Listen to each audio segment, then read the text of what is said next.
lo harus punya otak. Percuma lo cantik kalau bodoh kan. Nggak bisa hanya sekedar cantik untuk bisa bertahan di industri ini gitu. Betul.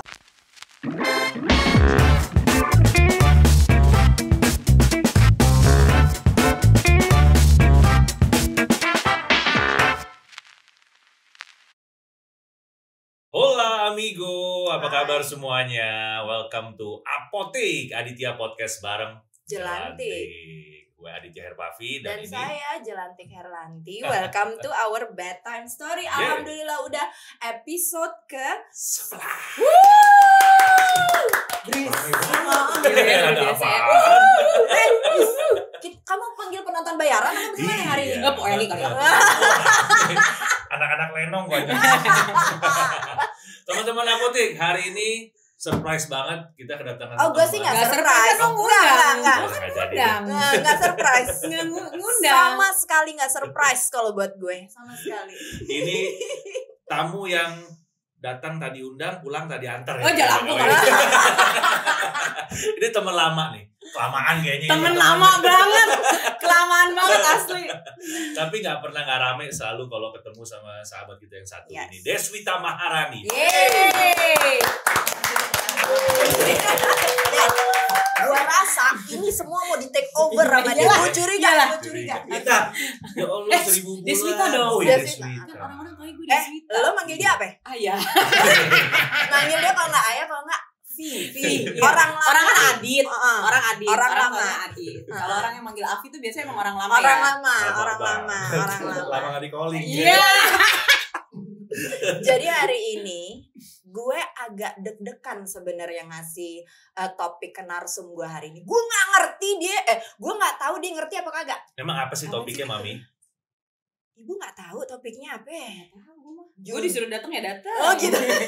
Thank you loh. Jadi judulnya Beauty Privilege. Gila, Inggris Apa? banget. Apa tuh? Inggris banget. Ngerti? Enggak. Nggak tahu deh bahasa Arabnya dong. Eh. Mas. Ntar gue baca alif di sini. Alif lamin ntar gue.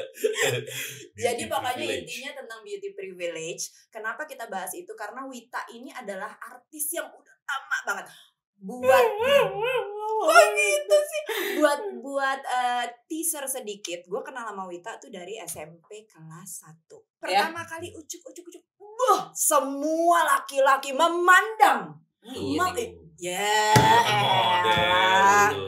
Dia itu dari dulu udah jadi artis ya. Enggak, Tik, itu tuh baru gua. Gak usah SMP tuh baru ini baru host jadi. ngomong dulu, lo nanti kalau udah ditanyain. Ya, belum apa-apa. Cuman gua doang ya yang diomel-omelin jadi bintang tamu ya kayaknya ya. Bohong. Terus abis itu gue tuh kenal sama dia memang udah jadi model majalah Kawanku dulu. Gue inget banget ya nggak? Ya Allah, apa Terus, kabar itu majalah? Enggak, udah enggak ada, Pak. Udah enggak ada itu majalah. Terus jadi model iklan sarung.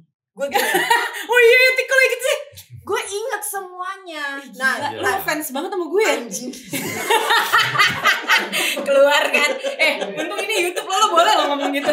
Pokoknya gue udah temenan lama. Intinya adalah dia itu sosok yang memang cantik dari dulu dan terkenal dari dulu, dan sampai sekarang dia bisa maintain keartisannya. It's not something menurut gue itu sesuatu ya lo kan? tau lah Bu, maksudnya dalam keartisan di Indonesia Raya ini kan artis wanita tuh nggak kehitung kali ya.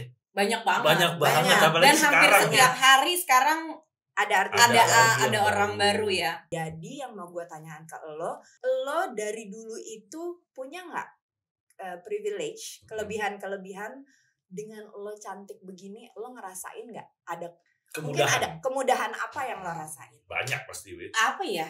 Contohnya kayak apa ya? Gue ngerasa, kalau gue memang ngerasa sebenarnya segala sesuatu itu berdasarkan hoki sih. Keberuntungan, bukan sekedar lo cantik aja gitu. Tapi harus ada rezeki apa hoki yang paling pertama. Keberuntungan tuh hoki sama rezeki ya. Yang kedua, lo harus punya otak. Percuma lo cantik kalau bodoh kan. Ibu punya? Nggak punya justru gue. Tapi kalau gue ngerasanya memang nggak bisa hanya sekedar cantik untuk bisa bertahan di industri ini gitu. Betul. Attitude yang pertama, terus keberuntungan itu yang tadi gue bilang, terus talenta udah pasti kayak gitu kan, kayak ngerti gitu. arti kata talenta ibu ngerti? Baru browsing iya terus jadi kelihatan emang kayak bego ya gue kayaknya ya. Kayak gitu-gitu, cuman memang ya gue sih ngerasanya keberuntungan sih Tik. Tapi waktu dari pertama kali lo jadi model gitu, itu tuh lo kalau boleh flashback sedikit, lo kayak kalau zaman dulu kan kita lagi ke mall terus kayak gitu. Lo tuh enggak. Lo tuh gimana? Nah makanya gue bilang kenapa ada keberuntungan, karena memang dari proses gue pertama kali jadi model sampai gue main sinetron, sampai gue ngepost, sampai gue masuk ke dunia komedi, itu semua berdasarkan keberuntungan. Jadi kayak gue tiba-tiba kenal sama kakak gue, tiba-tiba kenal sama temennya yang lagi pertama kali gue jadi model kawanku tuh ada Mbak Desi namanya. Kakak gue tuh kenal sama adiknya atau adiknya Mbak Desi kalau nggak salah. Nah terus si Mbak Desi ini bilang, lo punya adik yang masih remaja gini. Iya adik nih adik gue gitu. Coba dong foto, kasih lihat fotonya. Zaman dulu kan kita nggak ada foto handphone kan. Jadi lo mesti datang ke studio untuk bener-bener foto. Terus udah gitu akhirnya udah gue foto, terus dikasih ke temennya kakak gue itu, ayo dong tes foto. Oke, itu nggak susah kan. Abis tes foto terus oke nih, karena kita memang lagi mau prosesnya tuh nggak kalau kayak Gadis Sampul kan mereka bikin kompetisi. Betul. Kalau ini tuh mereka emang mau cari bener-bener bibit-bibit yang emang mereka temuin yang kayak di tempat-tempat yang nggak lazim, ya itu kayak di mall kayak gitu. Terus kayak kenalan. Nah akhirnya udah tuh gue ikut foto di situ, ternyata banyak yang seneng. Jadi mulai dari foto-foto fashion. Kalau dulu kan kalau udah cover tuh kayak udah keren banget ya. Jadi harus dimulai dari fashion dulu. Di fashion banyak orang yang lihat, banyak orang yang nanya, baru naik ke cover kayak gitu. Jadi lo tuh pokoknya bukan kayak memang lo niatin. Kan banyak juga orang yang niatin ya. Gue tuh bahkan nggak tahu, gue bahkan nggak tahu kalau gue tuh punya apa ya namanya, gue tuh bisa terjun di bidang itu gitu. Sama sekali nggak. Ya kayak lo lah. Kita nggak pernah tahu gitu kalau ini maksudnya bukan sesuatu yang lo rencanakan. Betul. Gue tuh nggak pernah berpikir bahwa gue akan jadi model, akan jadi bintang iklan, terus orang sekarang kenal gue tuh. Gue nggak berencana sampai ke sana gitu. Benar. Emang jalan hidup ya Bu ya. Iya, betul. Itu emang rezeki nggak ketukar tuh teman-teman apotek. Kalau lo mau usaha dimanapun, kalau sebenarnya ladang lo, rezeki lo tuh di bidang A, ya udah berarti. Iya, itulah yang lo tekuni di situ. Oke. Sebenarnya dengan berat hati saya harus ngomong sebagai perempuan yang cantik tuh nangis lagi. Coba anak ibu makan ibu. Lu gak usah malu-malu kalau mau ngomong gitu tuh lo ungkapin aja, jujur tuh kan. Kalau gue jujur kan aslinya. Cuma gue nggak boleh ngomong gitu sekarang. Jadi sebagai perempuan yang memang standar perempuan tuh menurut gue lo di atas standar deh. Lo pernah nggak ngalamin hal-hal? Udah kalau gue standar. Tingginya dari standar dia tinggi banget. Tingginya bukan tingginya. Jangan tinggi. Gue pernah ngajak bini lo jadi model. Iya. Itu nanti. Jadi model. Dengerin dulu hostnya ngomong. Jadi lo pernah nggak ngalamin dengan kecantikan lo ini, dengan sosok lo seperti ini?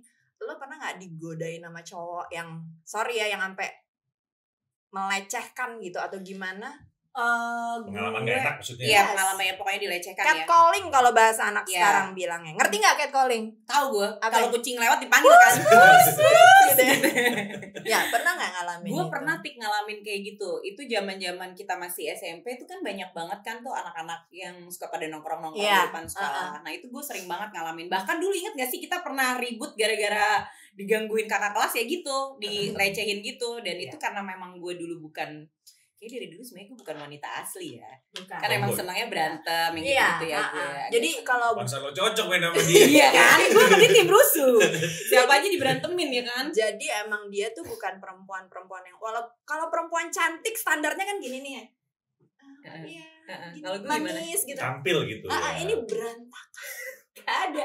Gue tuh gak ada sama sekali yang kayak ya nongkrong sama dia di belakang, nongkrong yang bener-bener nongkrong sama cowok-cowok gitu, kita maksudnya main ngegeng kayak gitu-gitu.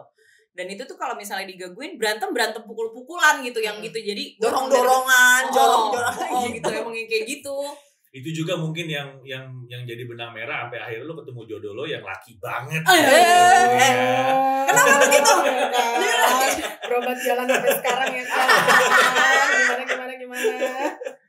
Jadi intinya pernah mengalami tapi lo nggak ngerasa itu satu karena lo lawan lo fight back. Iya, gue karena ngerasa bahwa apaan sih lo gitu. Memang gue itu ngerasa itu memang dilecehkan, dan ketika kita dilecehkan kalau lo diem aja dia akan ngerasa menang gitu. Jadi lo harus bereaksi apapun itu. Karena gue bukannya apa ya, gue kalau gue juga seperti Wita, gue tuh sekarang aja nih, gue kalau di catcalling gitu, kalau digodain, gue bukan tipe yang enggak. Gue jadi kalau misalnya di catcalling, gue diam, gue liatin.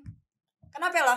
Iya, itu kan gue kayak gitu kan. Jadi bukan tipe yang gue sengaja kalau misalnya gue samperin, kenapa ada perlu apa? Berarti kalian termasuk yang insecure dong kalau digodain, bukan yang seneng. Kan ada perempuan yang bukan seneng insecure, digodain. bukan insecure, fight back. Kalau insecure kan begini ya, kan kita jadi ngerasa gak nyaman ya, maksudnya ngerasa gak gimana gitu. Kalau kita ngerasa bahwa kalau lo diganggu ya, kalau lo bisa fight back ya fight back. Karena kan itu karena kita bukan niat untuk mengganggu kan. Dan gue memang dari dulu bukan tipikal cewek yang suka pakai baju seksi kayak gitu.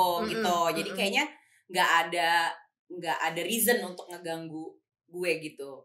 Bener. Kecuali gue pakai celana pendek banget, baju yang gitu. Nah beda kalau misalnya lo lagi di pantai, kayak misalnya kita deh ke Bali gitu ya, di sana orang semua pakai baju terbuka tapi nggak ada yang gitu. Berarti kan memang ada tempatnya, iya kan? Iya, di Bali tuh nggak ada orang yang lo pakai bikini apa terus orang yang gitu, nggak ada. Bosen kali semua. Iya, karena memang tempatnya. Tapi kalau datang ke pantai ya memang orang rata-rata kan berpakaian seperti itu. Jadi itu sesuatu hal yang lazim. Nah gue tuh emang sama Atik bukan tipe cewek yang pakai bajunya tuh terbuka banget terus jalannya digitu-gituin, enggak. Mungkin gue bukan cewek yang jalannya begitu ya, Tik.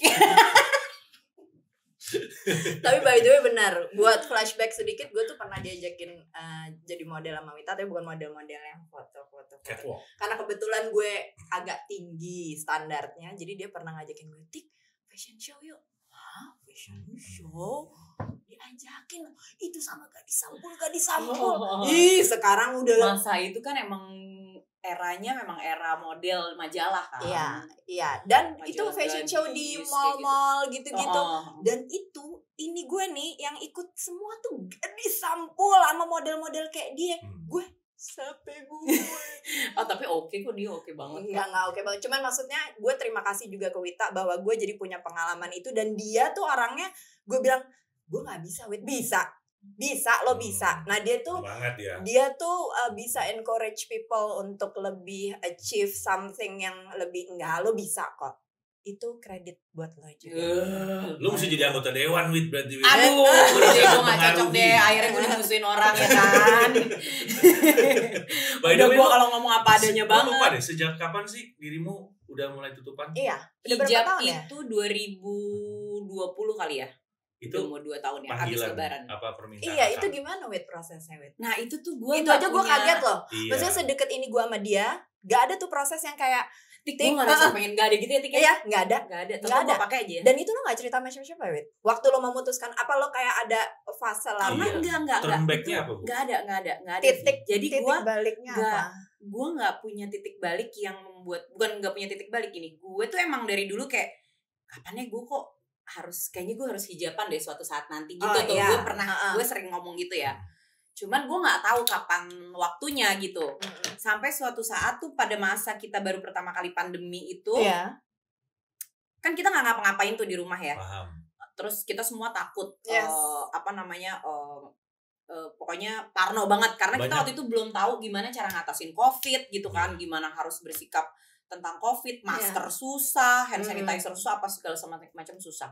Banyak introspeksi diri ya. Iya, terus gue mikir kayak tiba-tiba tuh abis lebaran, malah sebenarnya abis lebaran gue ngehadirin tausiah via Zoom gitu.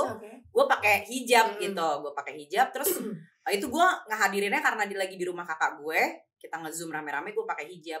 Abis itu terus gue pergi kan, jadi kita nge-Zoomnya dari mobil gitu.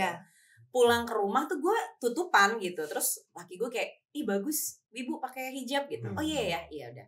Besoknya gue keluar gitu lagi. Jadi cuma begitu aja. Maksudnya bukan sesuatu yang lo rencanakan. Jadi gue sama sekali nggak ada gue hijaban ya gitu. Tapi coba deh gue keluar pakai lagi. Gitu.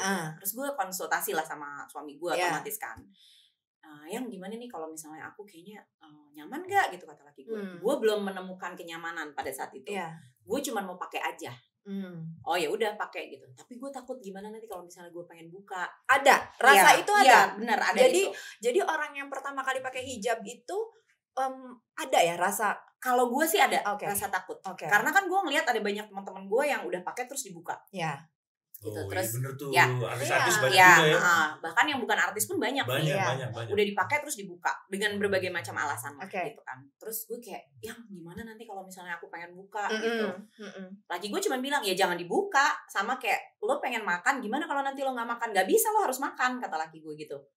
Oh iya ya gitu. Ya jadi lo jangan pernah berpikir kalau lo pengen buka gitu. Jadi anggap aja bahwa ini adalah kayak memang lo pakai, yang memang harus lo pakai. Kayak lo harus bernafas setiap hari, ya lo memang harus nafas. Gimana nanti kalau nggak nafas lo mati? Laki lo tuh encourage-nya gitu. Kayak gitu, dia meng-encourage-nya dengan hal yang simple yang menurut gue ya masuk di akal juga sih ya. Ya udahlah gue pakai.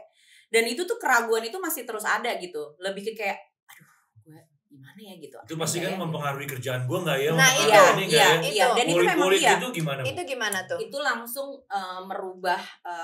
merubah segala macam pandangan orang gitu. Pasti. Orang sekarang ngelihat gue jadi kayak udah dihijab kayaknya nggak seru gitu, takut udah jadi lebih alim, lebih tertutup. Kayaknya peran-peran ini nggak boleh, kan aktris Iya gitu kan. Terus kan orang kan dulu biasa ngelihat gue kan yang maksudnya cerewet gitu, terus ketawa ngakak apa segala macam gitu. Nah terus gue berpikir bahwa itu yang pernah gue bilang sama Letik, bahwa gue tuh mau merubah diri gue jadi lebih baik, bukan mau merubah diri gue jadi orang lain gitu. Orang lain tuh artinya itu ini highlight, tolong di stabilo, ulangin lagi Wit, bagus kata-kata lo. Iya benar. Jadi gue tuh berhijab ingin merubah diri gue jadi lebih baik, bukan menjadi orang lain. Orang lain tuh artinya gini, ketika lo ketemu gue Vi, bukannya gue yang oh iya Vi apa kabar? Jadi berubah. Lo kan jadi akan kok jadi gini sih? Jadi aneh banget gitu. Gue pengen lo merasakan bahwa ya udah kita tetap berteman, kita tetap main. Tapi memang experience beda. Iya, tapi memang penampilan gue sekarang udah beda Vi gitu. Kalau misalnya di depan TV ya mungkin gue akan tetap seperti gue yang sekarang. Toh juga sebelum gue pakai hijab, ketika kita tampil di depan TV semua juga ada batasnya kan. Lo tetap nggak boleh ngomong jorok, lo tetap nggak boleh ngomong kotor, nggak boleh ngomong kasar. Kecuali sama kita ya. Iya. Tapi kan kalau nggak ada kamera ya kan, kita boleh begini begona ya kan. Tapi gue ada kamera tuh. Dari tadi gue ada kamera. Gue udah berapa kali loh panggilin Dogi loh. Tapi gue dapet satu pemahaman nih teman-teman apotik dari Witan ya, alhamdulillah nih, bahwasanya sesuatu yang besar nih dalam hidup kita nih sebenarnya itu cukup dimulai dengan langkah kecil aja. Itu nggak usah overthinking yang goal gue begini, gue harus begitu, berarti gue harus begini, aduh keberatan deh kayaknya. Itu makanya tadi kenapa gue bilang gue tuh nggak merasakan mendapatkan beauty privilege, karena memang dalam hidup gue itu nggak terlalu banyak yang gue rencanakan untuk menjadi hal yang besar, Tik. Jadi gue tuh memang gak pernah berharap untuk mendapatkan hal yang besar. Jadi gue ya itu seperti yang Afi bilang, bahwa gue selalu memulai dengan hal yang kecil-kecil. Selalu menghargai simple things yang terjadi di diri gue. Kayak misalkan pertama kali ditawarin jadi foto model gitu di majalah, gue jadi gue coba aja, gue gak tahu bisa apa enggak gitu. Ternyata bisa. Pertama kali diajakin iklan, orang-orang casting ratusan orang, gue tiba-tiba mau gak gitu. Tapi nggak ada perannya, cuman ya itu yang gue di iklan sarung itu kan perannya dikit banget, sementara bintangnya pada saat itu bukan gue gitu. Tapi ternyata bukan gue, dulu bintangnya itu Diana Pungki. Wow. Tapi memang pada saat itu dia cuma dia versi mini aja loh, versi gedenya. Makasih ya Pak ya. Makasih lo gede banget loh Pak. Maksudnya tinggi. Bukan begini, Bu. Terus tadi lagi, gue cuma pengen tahu pada saat lo berhijab, ngalamin itu nggak Wit? Yang bener-bener lo, maaf ya kasarannya, sepi job tuh lo ngalamin ya? Iya, ngalamin sepi job sampai transisi itu dia ngalamin sepi job sampai 1 tahun pertama tuh gue nggak punya kerjaan. Ditambah memang kondisinya lagi COVID kan, gue ngerasa kayak gue jadi beralasannya semua orang juga bukan karena ini semua orang juga sekarang lagi nggak kerja kok gitu. Tapi ternyata setelah itu jobnya banyaknya datang dari sosmed. Ya kan lo juga pasti ngerasain endorse, jadi ambasador produk apa gitu, yang gue rasa wow, duitnya lebih gede dan lebih cepat datangnya, nggak pakai diutangin, ya kan? Dan jadi udah di screening ya Wit ya, maksudnya udah ya Allah udah screeningin mana yang terbaik buat lo, job apa yang akhirnya gitu. dapet di lo. Dan gue belajar dari banyak teman-teman gue yang pada pakai hijab, salah satunya Teh Meli gitu juga, dia cerita gitu bahwa 2 tahun setelah dia selama 2 tahun abis mulai dia pakai hijab itu sama sekali dia nggak punya job apapun. Oh jadi memang jadi dia hanya bertahan hidup. Padahal Teteh itu kan penyanyi ya sebenarnya kalau dipikir-pikir harusnya nggak terlalu mempengaruhi banget ya. Ternyata dia cerita sama gue bahwa lo tahu nggak, gue tuh nggak cerita sama orang, dia bilang gue tuh 2 tahun nggak punya job sampai gue tuh hidup dari biaya tabungan gue sama dia yang punya bisnis kecil ini, bisnis bisnis ini gitu. Tapi bukan dari bidang musiknya dia. Sampai terus setelah jeger di 2 tahun ada satu trigger, dia dapat job gede dan itu mengalir terus sampai sekarang. Jadi gue mikirnya ya gue juga nggak mau menunggu 2 tahun, tapi gue ngerasa bahwa pastilah rezeki pasti ada aja. Iyalah. Nggak di gue, ternyata di Akang yang lebih banyak jobnya sekarang. Iya. Ngomong-ngomong soal rezeki, lo punya nggak pengalaman spiritual setelah lo pakai hijab? Spiritual nggak usah spiritual yang gimana, cuman yang ya itu tadi spiritual mungkin tuh melihat pemahaman Ade, pemahaman Deswita setelah berhijab kan masalah keimanan kali ya. Iya. Jadi ada perubahan pengalaman spiritual apa yang lo ngerasain? Contohnya tadi itu contoh kecilnya tuh, bahwasanya kesabaran itu lo tetap tidak terpengaruh, ya gue harus begini, gue udah komitmen begini. Tapi by the time waktunya memang sudah rezeki itu datang kembali mengalir deras. Iya gitu aja. Tapi sih nggak ada sih, nggak ada yang spesifik yang gue alamin yang bikin gue jadi gue jadi lebih gimana, enggak. Tapi memang ya pasti maksudnya cara orang melihat lo cara orang tadi iya gitu. Karena dia bawaannya tetap sama. Orang akhirnya jadi gini, kalau baru ketemu gue lagi setelah gue pakai hijab akan ternyata lo masih kayak gini ya gitu. Iya. Terus ngomongin soal appearance, gue inget banget lo tuh sempet yang melakukan diet. Iya. Itu lo bisa ceritain nggak? Maksudnya itu terjadinya apa setelah fase lo punya abai, apa gimana? Enggak, itu fase punya abai itu gue bener-bener lost banget kan.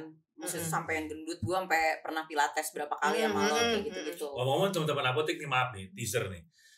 Putranya Deswita sama Akang tuh namanya bagus sekali, namanya Kabayan. Jadi Kabay anak King Mariadi itu kalau dijadiin satu jadi Kabayan King Mariadi. Tuh, Masya Allah ya. Abay ya, Abay. Bapaknya kan Sunda banget kan. Ibu nggak? Enggak, gue makan Jerman. Kirain Uzbek itu. 2,5 juta dong ntar gue ditawar. Nggak, terus Wit, itu yang masalah pengalaman diet dan sampai sekarang lo itu emangnya lo lost berapa kilo dan apa yang lo jalanin?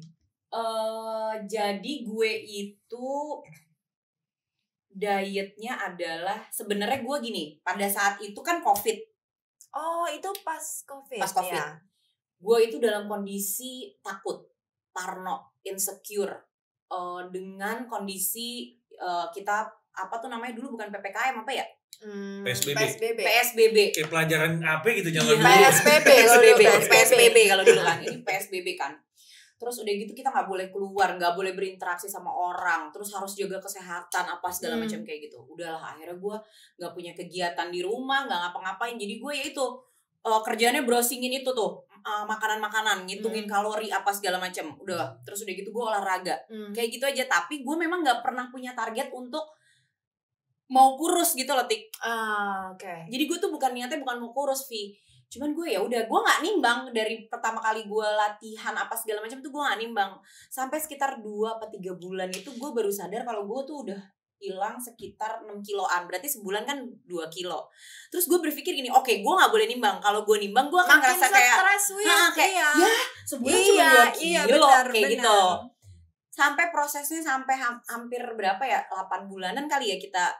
Terus gue ngerasa kayak udah kurus gue gitu, kayak wow, gue udah hilang hampir 12 kilo saat itu. Gila, dari 72 kilo gue, 73.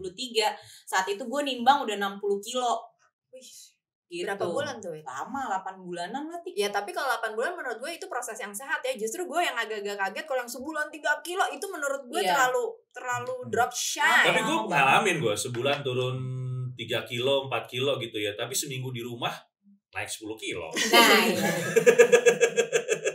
Tapi gue gitu tuh dulu ngerasanya gitu. Udah akhirnya gue ngerasa setelah gue kurus gue ngerasa lebih sehat sih. Ya, nomor 1 itu ya. Nomor 1 sehat. Gue ngerasa lebih sehat. Terus gue ngerasa lebih segala sesuatunya tuh lebih gampang untuk dilakuin. Gue tuh emang ngerasain waktu gue berat 73 kilo, gue turun tangga gampang capek. Itu yang gue rasain. Ngantuk, lemes. Dan sekarang kayaknya lo udah kelok ya berat badan lo. Iya, sekarang kelok aja udah. Okay. Jadi gue kalau misalnya gue ngerasa nih kalau gue udah terlalu banyak makan, gue akan ngerem sendiri.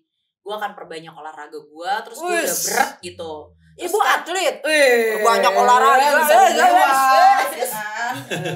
Gue pengen dengar point of view lu sebagai laki-laki dan point of view Wita. Itu gimana standarisasi cantik atau cakep menurut lo? Jadi kalau kita memandang laki-laki, lo memandang perempuan, standar beauty atau kecakapan orang tuh gimana? Ini mungkin bersifat terlepas dari apa profesinya gitu ya. Yes. Maksudnya kalau gue ngelihat orang standar, cowok, standar cakepnya gimana? Kalau gue sih standar cakep gue ya, gue suka cowok yang wangi, yang bersih, yang putih, tinggi. Itu pasti standar secara secara visual kan, penglihatan kita. Baru setelah itu diajak ngobrolnya enak nggak, nyambung apa gitu. Enggak, lo punya wawasan yang luas nggak gitu. Ya, jadi kalau standar cakep laki-laki gitu, segitu buat lo itu ya. Kalau gue pribadi nih ya, kalau di Indonesia gue perhatiin standar perempuan cantik yang selalu diomongin itu kan putih. Tapi kalau gue wanita berkulit putih maksudnya. Tapi buat gue enggak. Maksudnya gue nggak terlalu yang cewek cantik tuh harus putih gini-gini. Enggak. Tapi setidaknya keleknya enggak hitam-hitam ya Pak. Lehernya nggak hitam-hitam ya Pak. Ampun ya. Aduh. Oke. Jadi lo sama gue suka ngeliat betis perempuan. Aneh ya, unik ya. Tapi laki gue juga gitu tuh. Gue suka ngeliat betis cewek tuh, gue suka gitu. Nah, ini kalau gue boleh tambahin. Karena standarisasi seksinya cowok kan beda-beda. Ada yang senang leher. Ada yang senang lehernya jenjang.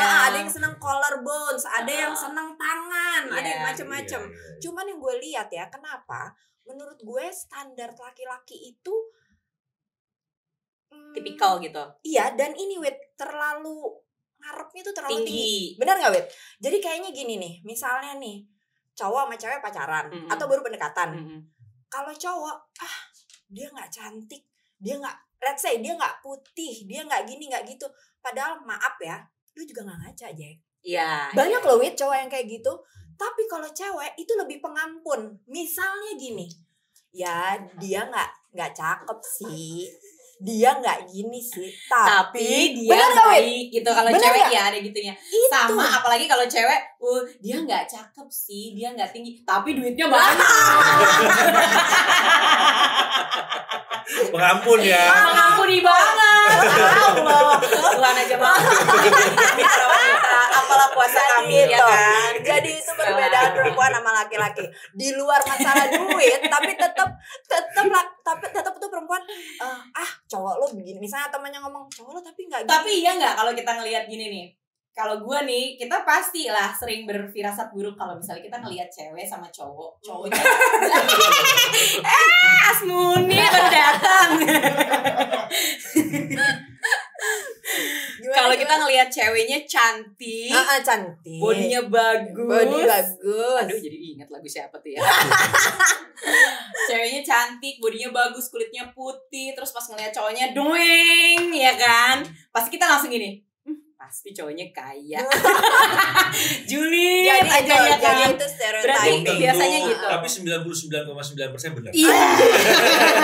Banyak tuh 99,9%. Nah kalau gue nih mewakili cowok nih, memang cowok kalau masih muda ya, dalam tanda kutip teenagers, memang appearance atau fisik tuh pengaruh lah. Betul. Prince Charming ya enggak gitu. Tapi begitu udah kesini-sini nih, udah umur bertambah, 2 digit, ya kan mendekati 3 digit mungkin, udah gak ngaruh fisik. Yang penting, iya namanya laki. Benar. Itu apa ya, realita lah. Iya. Ya harusnya semua laki berpikiran kayak lo. Tapi kadang-kadang tuh laki-laki ya mohon maaf kemampuannya segini, ekspektasinya segini. Maunya perempuan yang begini, maunya perempuan yang begitu. Iya, Mas, coba deh mau dibeliin kaca atau gimana? Bukan jahat karena gue banyak banget kasihan loh perempuan-perempuan yang terlalu expecting yang aduh gue nggak apa-apa deh dia nggak cakep tapi dia sayang sama gue tapi kalau laki-laki tuh nggak gitu. Iya emang sih. Iya nggak. Tapi ada pembelaannya juga tuh, jadi ngomongin gituan ya. Katanya kalau lo mau feel safety, ya lu kalau bisa jangan cari husband atau pasangan hidup laki yang terlalu ganteng, keren banget. Ya. Lu pasti siap sakit hati deh. Siap diduain, diiniin lah, ditipu lah, dimanfaatin lah, gimana. Gue bilang iya ada bener juga sih kalau balik lagi hidup itu pilihan, jadi masing-masing boleh mencari alasan untuk kenapa memilih pasangan yang seperti itu, toh resiko ditanggung masing-masing. Ya enggak? Bener. Nah terus udah gitu sekarang balik lagi ke masalah dunia hiburan. Lo ini kan udah lama nih jadi artis. Sekarang itu kan jadi artis gampang banget kayaknya. Gampang banget. Apa tuh namanya tuh influencer. Begitu instan dengan banyaknya platform kayak Instagram, TikTok, apa-apa. Dulu kita nggak ada loh istilah selebgram. Dulu nggak ada selebgram. Selebgram apalagi dulu semua serba nggak bisa instan kalau zaman dulu ya. Ada jenjangnya. Iya ada jenjang. Lo untuk bisa jadi seorang presenter tuh nggak gampang bos dulu. Lo harus siaran di radio dulu. Lo harus latihan nge-MC dulu ya kan. Lokasinya juga kadang-kadang ajaib gitu. Dulu sekarang kalau zaman dulu tuh kita nggak punya banyak media kan. Cuman ada media tuh ya media cetak. Terus media elektroniknya cuma TV sama satu lagi radio. Betul. Kalau lo jadi penyiar radio terkenal, lo bakal jadi MC terkenal. Betul. Itu ininya gitu, ya, kan? hierarkinya tuh gitu ya. Terus udah gitu kalau lo jadi model, lo bakal jadi pemain sinetron terkenal kayak gitu. Cuman ada 3 itu doang platformnya. Sekarang kadang kita nggak pernah lihat di TV, tapi begitu dia terjun ke acara-acara yang acara-acara yang banyak kerumunan orang, dia lebih dikenal daripada orang yang di TV karena ternyata dia selebgram, ternyata dia YouTuber, ternyata dia terkenal siapa sih influencer ada gitu. Dia ini. Sekarang gitu. Itu sering terjadi sama kita yang nggak berkecimpung di bidang itu kan gitu. Jadi kayak ternyata dia tuh terkenalnya di sini. Pas lihat followersnya banyak banget ya gitu. Kalau sekarang kan emang begitu. Tapi lo menanggapi itu gimana, Wet? Kalau gue sih menanggapi itu sebagai sebuah perkembangan zaman aja. Iya betul. Bahwa memang perubahan bahwa memang segala sesuatu itu pasti akan berubah ya, nggak akan sama seperti dulu gitu. Dinamis ya. Benar. Betul. Tapi pada akhirnya akan kembali lagi kepada itu tadi, attitude dan talenta. Itu nggak bisa dibohongin sih. Karena kalau lo punya attitude yang baik, lo punya attitude yang bisa membuat orang-orang di sekeliling lo merasa nyaman. Orang tuh akan selalu ingat bahwa enak kok kerja sama dia, orangnya nggak rese. Yang paling gampang tuh itu di dunia hiburan itu paling gampang adalah kalau lo diajak bekerja sama dan nggak rese. Nggak rese itu artinya lo nggak sok ngartis, nggak sok bosi, nggak sok ini gitu. Orang tuh akan ngerasa enak kok orangnya seru kok kayak gitu. Oke, ini menyambung omongannya Ade nih Deswita tadi. Kayak dalam hidup ini nggak peduli kita berkecimpung di bidang apa, memang ada hukum alam yang pasti berlaku tuh. Easy come, easy go. Susah come, susah go. Kan? Contohnya karir ya, kita gitu, teman-teman yang lain senior maupun junior yang merintis karirnya perjuangannya, agak berdarah-darah gitu. Ya Allah juga maha adil kali. Untuk forget orang juga lupa susah gitu. Tapi kalau mungkin ada teman-teman kita juga yang mungkin gampang naiknya, mendapatkan sesuatu itu mungkin effortless atau memang hokinya lagi di zamannya, terus tiba-tiba menghilang atau gimana, banyak juga ya teman-teman. Itu ya memang udah seperti itu hukum alamnya seperti itu. Kayak lo usaha yang mungkin atau bidang bisnis yang sekarang itu established, merek-merek besar itu, kita nggak tahu ngerintisnya puluhan tahun. Betul. Kan nggak mungkin juga bisa jadi gede karena kayak sekarang yang kita lihat kan. Iya. Nah lo tuh gimana, Wet? Lo kepikiran nggak? Lo insya Allah kita dikasih rezeki umur panjang. Amin. Gitu. Lo tuh kepingin tetap stay di dunia entertainment atau lo pengen udah mencoba atau bisnis, atau lo pernah coba bisnis? Gue mencoba bisnis tuh pernah ya. Karena gue ngerasanya bukan untuk banting setir, tapi gue pengen punya kegiatan lain dan punya kantong lain, pundi-pundi lain.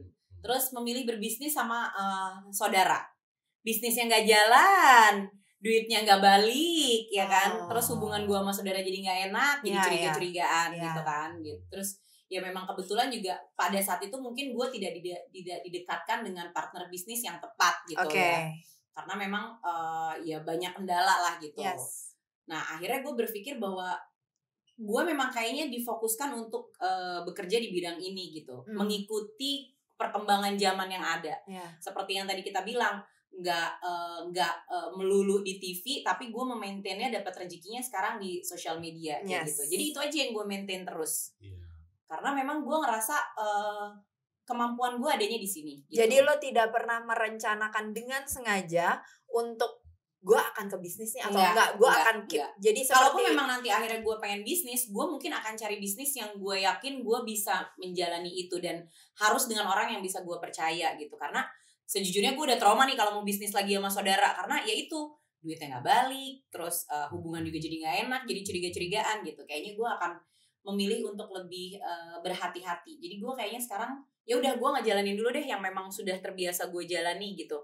Supaya perkembangan zaman ini nggak membuat gue tertinggal gitu, tapi gue tetap bisa stay di situ gitu dengan ya itu rezeki yang memang udah dikasih ke gue. Kalau di kasus gue, Say, itu gue selalu kayak lu lah ya, maksudnya gue pengen nih punya other side nih, other business apa di luar apa yang selama ini gue tekunin, dan gue pun biasanya sendiri deh, gue nggak join gitu nggak apa. Tapi tetap aja kalau namanya belum rezeki gue dari situ ya, ujung-ujungnya cuma buang-buang duit sama waktu dan pengalaman gitu loh. Gue sama ini yang belakangnya enggak, gue nggak gitu. Dia mau rugi loss berapa gue cuman gue masih penasaran sih. Pasti paling lagi nih bilang apa kan. Temen kita nih pernah ngomong kegagalan itu sebenarnya adalah kesuksesan yang tertunda. Mbak Imong tuh yang ngomong tuh. Iya benar. Tapi kalau gagal mulu gimana? Emang apa saja lo ya? Gagal maning. Tapi ya udahlah. Tapi gue gak kapok sih Bu. Maksudnya nanti gue pasti pengen nyoba lagi. Cuma mungkin yang lain ya. Kalau kemarin mungkin makanan ya, bisnis kuliner dan sebagainya. Mungkin nanti gue nyoba panti pijit kali ya. Bener, lucu banget tuh ya kan. Boleh ya, nih boleh satu terakhir ya. Gue minta datang lah bawa teman-temannya, biker. Tetap ya. Temennya yang gimana dulu nih? Atau buka gym? Ya kan? Siap. Terakhir nih. Satu kalimat aja Dewit. Gue pengen lo kasih tips untuk perempuan-perempuan di luar sana yang ngerasa insecure sama dirinya dia sendiri. Satu kalimat gak ada lah. Gak gini, kalau menurut gue setiap wanita itu harus menghargai dirinya dia sendiri dulu. Hargai diri sendiri dulu, lihat apa yang kita punya dari diri kita, baru kita bisa mengeksplor keluar. Jadi gak perlu ngerasa insecure, karena memang setiap wanita diberikan kecantikannya masing-masing dengan cara yang berbeda-beda. Ketika kita menghargai kecantikan yang datang pada kita, kita akan bisa mengeluarkan itu menjadi sebuah kecantikan yang sebenar-benarnya gitu. Pinter gak gue? Tepuk tangan dulu. Mau apa sih tadi gue? Kalau gue suruh ngulang lo lupa. Gak inget mau apa. Bagus direkam. Kalau gak direkam pakai retake, aduh udah berantakan. Anyway, thank you terima kasih banyak. Dan gue tunggu katanya lo mau jadi host, kita jadi bintang tamunya. Iya, nanti gue akan korek semua ya. Tapi satu episode aja ya. Itu bisa panjang loh. Itu bisa panjang loh. Stripping. Udah seperti biasa Bapak ngomong yang saya nggak bisa ngomong. Ada menjangan-menjangan terakhir ya, ada menjangan-menjangan terakhir ya. Apa subscribe. Ini bagian nanti sebenarnya. Oh iya benar. Tapi lo nggak bisa kan? Ngomong lo belibet kan? Oke teman-teman yang baru nonton Apotik seru kan? Makanya jangan pelit tuh. Komennya yang pedes-pedes, yang manis-manis, yang asin-asin, yang asem-asem kita tungguin ya. Likes juga, share juga, dan jangan lupa untuk subscribe. See, sampai ketemu lagi. Thank you Ade. Bye. Thank you.